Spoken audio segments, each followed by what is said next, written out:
Well, hey, everybody. My name is Charles Stone, and I'm beginning a weekly, you might say, reflection on leadership in some way. This morning I was reading Psalm 7, and it was an amazing, amazing psalm. And we don't know exactly what was happening King David during that, when he wrote that. We do know that he was under pressure.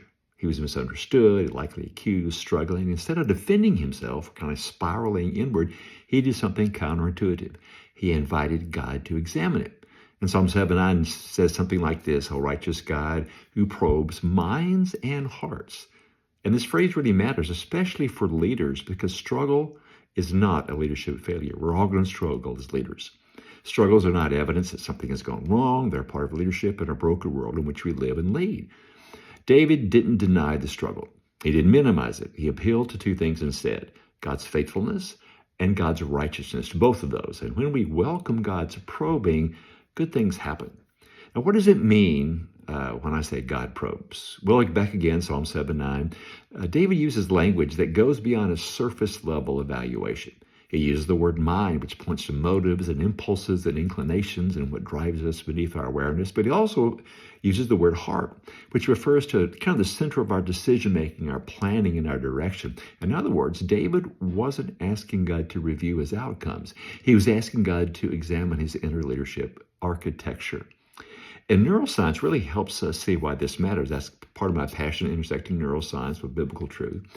Modern neuroscience confirms what Scripture has long assumed.